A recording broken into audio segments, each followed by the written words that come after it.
El poeta y escritor peruano César Abraham Vallejo Mendoza, mejor conocido como César Vallejo, representa a uno de los mayores innovadores de la poesía del siglo XX. Por ello te traemos 5 curiosidades sobre este reconocido exponente de la literatura latinoamericana.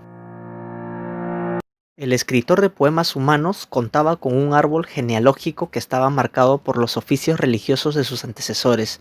Su abuelo paterno, José Rufo Vallejo, fue sacerdote mercenario de España.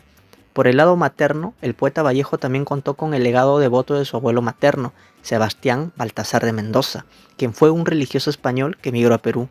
De modo que la religión siempre estuvo presente en la vida del autor de los Heraldos Negros. Sus familiares y conocidos pensaban que seguiría los pasos de sus abuelos, y aunque la idea de ser sacerdote no le desagradaba a Vallejo, y era la voluntad de sus padres, tomó el camino de las letras. No obstante, las referencias bíblicas y litúrgicas en sus versos evidencian la influencia religiosa que tuvo el poeta en las etapas iniciales de su vida.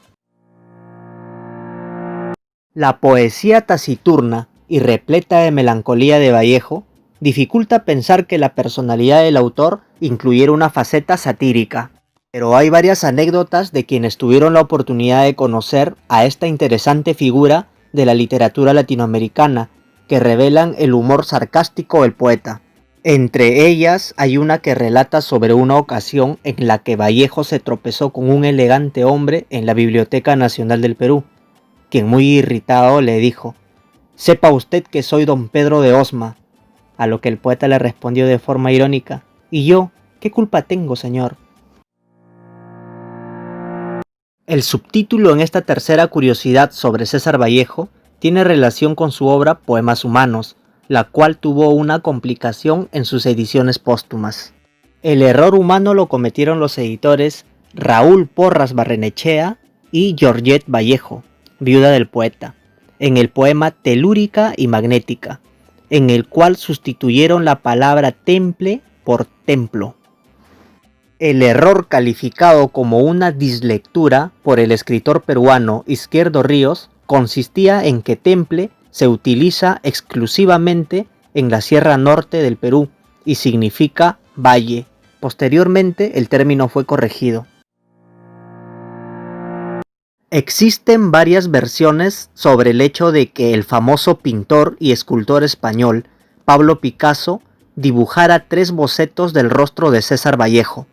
Una de las versiones, la de Bryce Echenique, cuenta que Picasso y Vallejo solían coincidir en el Café Montparnasse de París y que cuando el pintor se enteró de la muerte del poeta, se animó a retratarlo, a pesar de que no tuvo el placer de conocerlo.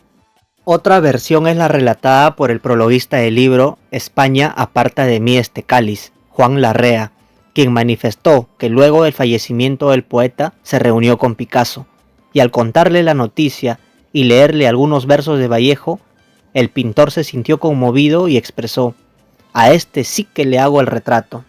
La referencia más conocida resume la creación de los bocetos de Vallejo, hecho por Picasso, a una reunión de poetas en la Oficina Cultural Española en la capital francesa, las cuales datan del año 1938.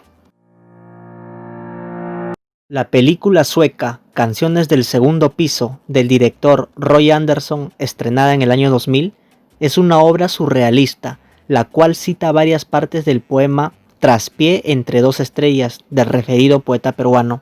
La historia parece estar inspirada en la faceta existencialista del propio Vallejo, al plantear en su sinopsis la historia de un hombre que comienza gradualmente a ser consciente de lo absurdo del mundo y de lo difícil que resulta comportarse y vivir como un ser humano.